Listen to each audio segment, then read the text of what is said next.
Hello friends, welcome to our channel. இன்றைக்கி நம்ம மைசூர் பாக்கு எப்படி செய்யலான்னு பார்த்துடலாம். அதுக்கு தேவையான பொருட்கள்: 1 கப்பு கடலை மாவு, 2 கப்பு சர்க்கரை, 2 கப்பு எண்ணெய் இல்லாட்டி நெய், இல்லை ரெண்டுத்தையும் மிக்ஸ் பண்ணியும் நம்ம எடுத்துக்கலாம்.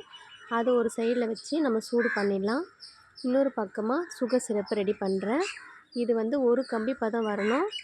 இந்த ஒரு கம்பி பதம் வந்ததுக்கப்புறமா நம்ம இது கூட கடலை மாவை சேர்த்துக்கலாம். லோ ஃப்ளேமில் வச்சுருங்க. இப்போது மாவு கொஞ்சம் கொஞ்சமாக சேர்த்து கைவிடாமல் கிளறிட்டே இருக்கணும். ஏன்னா மாவு வந்து கட்டி பதம் வரும், அந்த மாதிரி வரக்கூடாது. கட்டியே இல்லாமல் நல்லபடியாக அதை கிளறிட்டே இருக்கணும். இப்போது இது கூட சூடு பண்ணி வச்சுக்கிற எண்ணெய் இல்லாட்டி நெய், இதை கொஞ்சம் கொஞ்சமாக சேர்த்து நம்ம கிண்டிகிட்டே இருக்க போகிறோம்.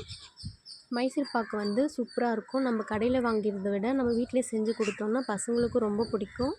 நீங்களும் ட்ரை பண்ணி பார்த்துட்டு எப்படி இருக்குதுன்னு எனக்கு கமெண்ட் பண்ணுங்கள். என் சேனலை பிடிச்சிருந்ததுன்னா நீங்கள் சப்ஸ்கிரைப் பண்ணுங்கள். இது வந்து எண்ணெய் சேர்க்கும்போது அது அப்சர்வ் பண்ணிகிட்டே இருக்கும்.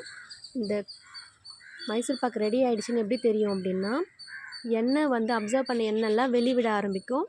அந்த ஸ்டேஜில் நம்ம ஒரு தட்டில் நெய் இல்லாட்டி எண்ணெய் தடவிட்டு இதை வந்து ட்ரான்ஸ்ஃபர் பண்ணி நம்ம எந்த ஷேப் வேணுமோ அந்த ஷேப்புக்கு கட் பண்ணி எடுத்துக்கணும். மைசூர் பாக்கு ரெடி. இப்போ பாருங்கள், இதுதான் கரெக்டான ஸ்டேஜு. இப்போ நம்ம ஒரு தட்டுக்கு மாற்றிட்டோம்.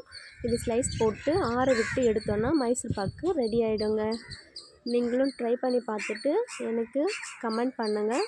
Thank you friends.